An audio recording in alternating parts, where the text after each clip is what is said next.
Greetings to you in the name of Yahusha, the Hashwar Hebrew name for Jesus. I'm Michael Hoshaya, and I'm with you today to continue in the series Revelation in Light of Daniel with Part 9, The Great Red Dragon. We've begun this transition from Daniel chapter 2, where Nebuchadnezzar, the king of Babylon, had a dream of this statue that you see here on the left. And it had a head of gold, which we found out was Babylon, silver chest and arms, which we found out was Medo-Persia, the belly and waist of brass was Greece, and the two legs of iron was Rome. We know that several reasons why this was Rome, but the two legs are very important because Rome ended up being split in two between two different empires. Although it was the same empire, it was still two different empires, one in the west and one in the east. And then we also learned of its feet and its toes, which were clay mingled with iron, and how these would be continuations of Rome. And then we move to Daniel chapter 7, which we see that Babylon was the lion of Daniel's beast. Medo-Persia was the bear of Daniel's beast. Greece was the four-headed leopard of Daniel's beast. And Rome was the fourth beast, which could not be likened to anything other than horrible and horrific. And we see that you see the number 7 right here in this corner. That represents 7 heads. Let's count them. 1, 2, 4 is 6, and 7 heads. That number is very important. We also learned that this fourth beast, Rome, had 10 horns on its head. And we also learned who these 10 horns were.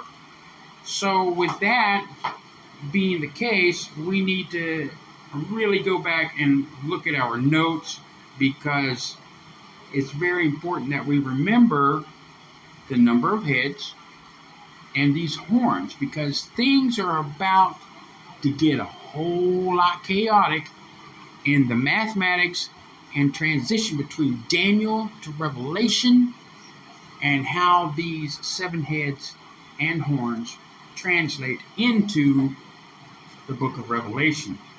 So let's go ahead and take a look at our notes. Hopefully you've taken them, and hopefully your notes would look somewhat similar to this. The 10 horns plus 1. Remember the little horn that came up. So we'll start with number 4. The little horn is head 1. Charlemagne, head 2. Otto, head 3. Charles V, head 4. Napoleon Bonaparte, head 5. Mussolini and Hitler, head 6. And head 7 is yet to be identified. So what we're trying to do here is learn how this Antichrist behavior began and where it ends. And we're tracing that all the way from Daniel chapter 2 to the book of Revelation chapter 17. So please, if you have not taken your notes, do so now, because we're about to add a bunch of more stuff to this. Today's video is a very exciting video, because we are actually landing in the book of Revelation. The transition from Daniel to Revelation is not only in Scripture, but it is in the 7 heads, the 10 horns, and the blasphemous mouth, and which ultimately comes up to the woman in chapter 17. But for today, we are going to have a little short video to understand chapter 12 and how Daniel transitions into the book of Revelation. We're going to begin reading in verse 3, and we're going to go down to verse 4, then we're going to do some explanation. And it says, "And there appeared another wonder in heaven, and behold, a great red dragon, having 7 heads and 10 horns, and 7 crowns upon his heads." Now you may remember that the book of Daniel did not introduce crowns. However, Daniel chapter 7, I believe it's verse 13, don't quote me on that, it says, "And these beasts are 4 kings that shall rise up out of the earth." And so we know that these were kingdoms. So let's go ahead and read that verse again and understand that the seven heads of Daniel's beast that we've just counted, and that they were kingdoms. Let's look at this. And there appeared another wonder in heaven, and behold, a great red dragon, having 7 heads and 10 horns, and 7 crowns upon his heads. And his tail drew a third part of the stars from heaven, and did cast them down to earth. And the dragon stood before the woman, which was ready to be delivered, for to devour her child as soon as it was born. A lot of people like to believe that verses 1, 2, and 4 is concerning Israel, but in actuality, it is concerning Mary. And we can learn this by a little bit further down. It said she gave birth to a woman fled into the wilderness. Oh, yeah, here it is in verse 5. And she brought forth a man-child who was to rule all the nations with a rod of iron. And her child was caught up unto God and to his throne. Well, we know Israel was not caught up to God and the throne.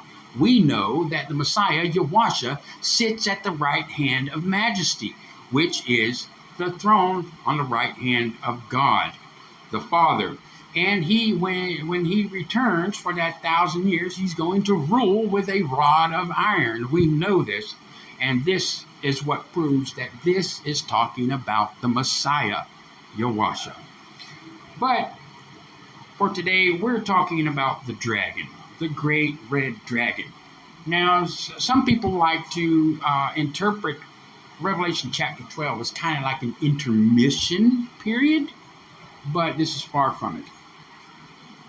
Revelation chapter 12 is a whole lot of prophecy from the past, the present, and the future. Actually, John's present at the time. And we're going to see who that dragon is.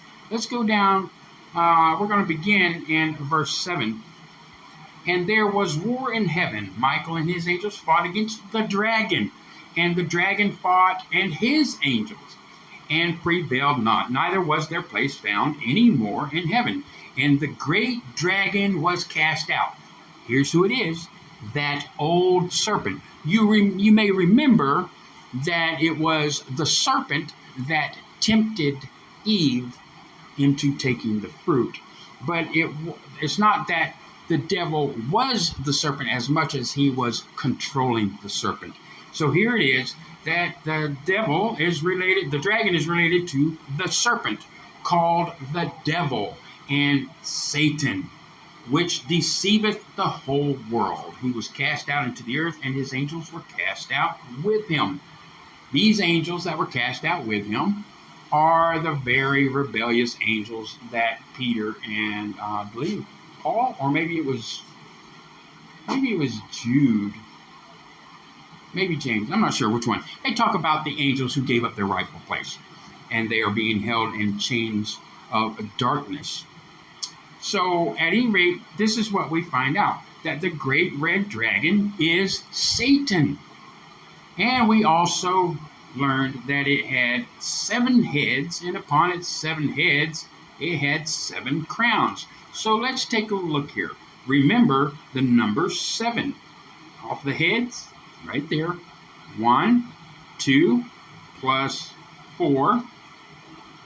And that makes 6. And then you have 7. 7 heads of the kingdoms, which came up out of the earth, which Daniel also said, and it's right here next to it.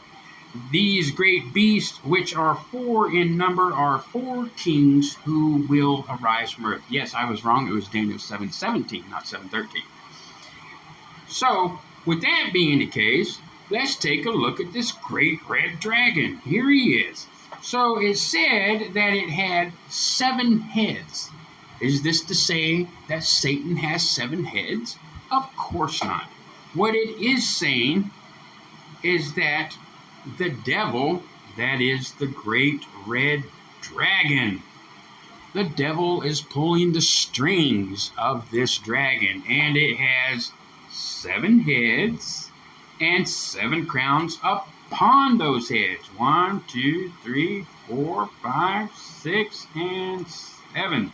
7 crowns upon the 7 heads. And it also had 10 horns.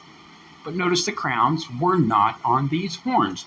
This vision of John is telling us that the body of Satan and the 7 heads with the 7 crowns are a past prophecy fulfilled. And we learn that each one of these heads, according to Daniel, was a kingdom. And here it is, we have the crowns showing completion. As a matter of fact, when John received this vision on the Isle of Patmos in his exile, Rome was still quite very much in power. So here it is that it is fulfilled. But these 10 horns right here, do not tie them into the 10 horns of Daniel's vision, because these horns have no crowns. Look, no crowns. The crown is on the head, not the horns. These horns are related to the later 10 horns in the book of Revelation, where it says these are 10 kings who have received no kingdom, but shall receive authority for 1 hour. These are those horns, and that's why they do not have crowns. However, in our next video, which this short video is setting up for, is going to learn how these 10 horns have their crowns. And this is going to transition us to understand the beast and the false prophet. So, with that being said, we have understood that these 7 heads that you see with the 7 crowns are none other than these 7 beasts, which you see, the 7 kingdoms, which are the heads of the beasts of Daniel. The horns that you see are not these horns. They are not these horns. Daniel's horns are completely different than the horns on the dragon's head in chapter 12. It is to be, we understood that these kingdoms were under the authority and decision-making of the bishops of Rome. Let that sink in for a moment.